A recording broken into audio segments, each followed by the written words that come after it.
Hello everyone. Now we'll begin with the topic called as associated anemia. That means anemia will be associated with other conditions. Other conditions like infections, blood diseases and autoimmune disorders, they increases the risk of developing the anemia. So exposure to toxic chemicals and medications. So due to these diseases, if the individual is exposed to chemicals or other medications, this also will hamper the production of the red cells. Therefore, it may lead to anemia. So there will be different types of associated anemias.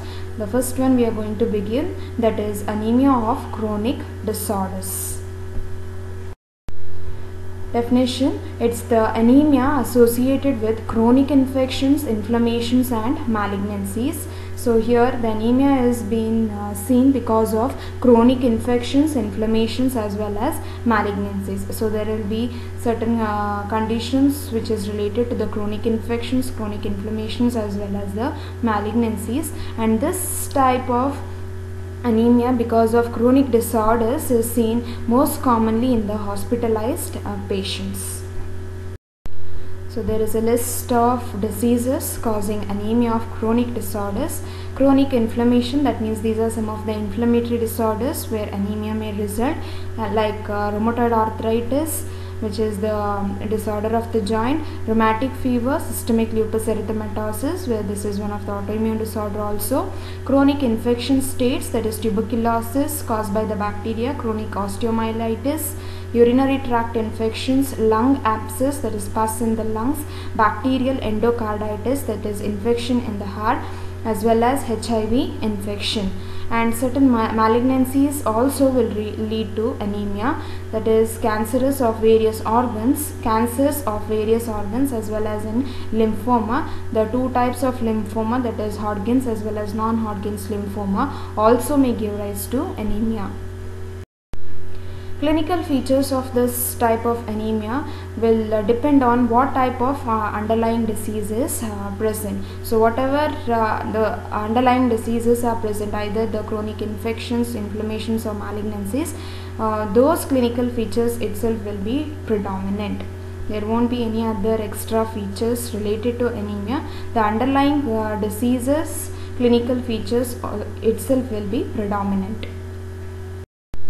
Pathogenesis with respect to this type of anemia is the cause of anemia appears to be impaired red cell production. So in this disease, in this type of anemia, the red cell production will be impaired, or there won't be proper red cell production in the bone marrow. It is because of these three main reasons. It is said there will be decreased erythropoietin production, that is, this is the hormone which is required for the production of our red cells. So erythropoietin will be deficient, and there will be impairment of iron metabolism, that is our reticuloendothelial cells, which are the storage sites for iron, which is where iron is also required for the synthesis of red cells. This iron from the reticuloendothelial cells won't be released, so there won't be sufficient iron for the synthesis of red cells. Therefore anemia results. And the third condition is due to the production of these cytokines. So cytokines are nothing but those are the substances like interferons, interleukins and growth factors, where these are secreted by the immune cells and they have the effect over other cells. So when these cytokines are produced due to the underlying disorders, they will hamper the red cell production. Laboratory findings with respect to blood picture: hemoglobin is mild low, that is 9 to 11 gram per deciliter. RBCs will show normocytic normochromic blood picture. Sometimes it may show microcytic to hypochromic cells, and there will be anisocytosis and poikilocytosis to mild forms. Anisocytosis means RBCs with the variation in size, poikilocytosis means RBCs with variation in shape. Whereas WBCs and platelets will remain normal, ESR appears to be increased, and reticulocyte count also remains normal or reduced.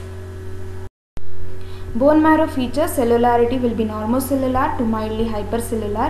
Reaction is normoblastic. Bone marrow iron will be normal or increased, and some biochemical findings like serum iron will be decreased. TIBC, that is total iron binding capacity, will be decreased. Serum ferritin, it will be normal or raised.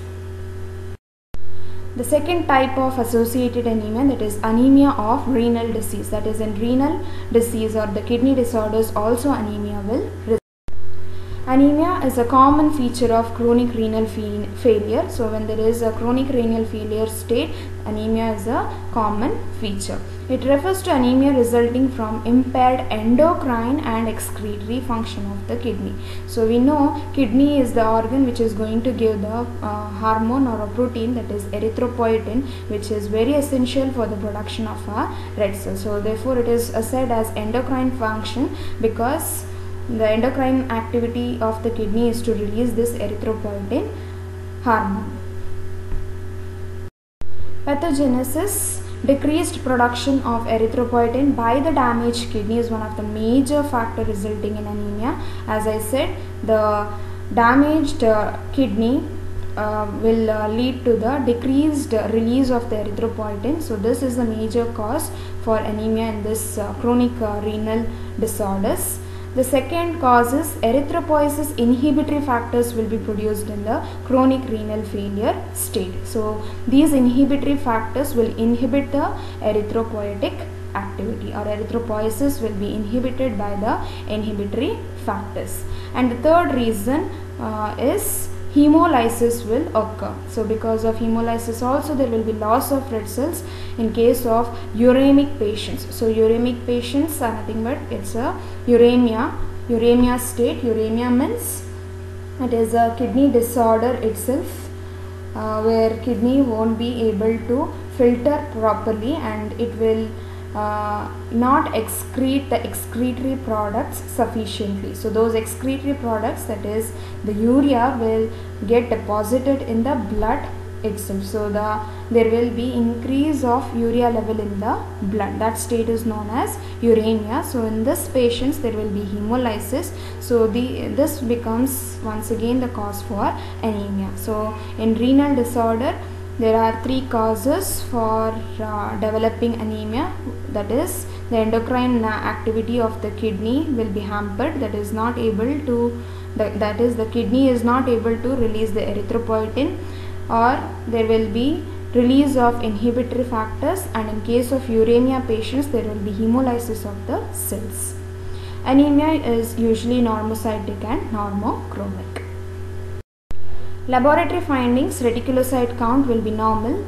Burst cells are seen. These are the red cells with the tiny regular projections on the surface. Platelet function will be defective. Bone marrow will show normocellular, and erythropoietin concentration will be lower. So these are the burst cells.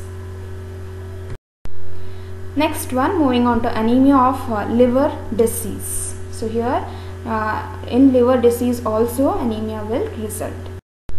It occurs in patients with chronic liver disease. It results in reduced red cell lifespan and impaired red cell production. So the reason for this reduced red cell lifespan is not known, and as usual there will be impaired red cell production.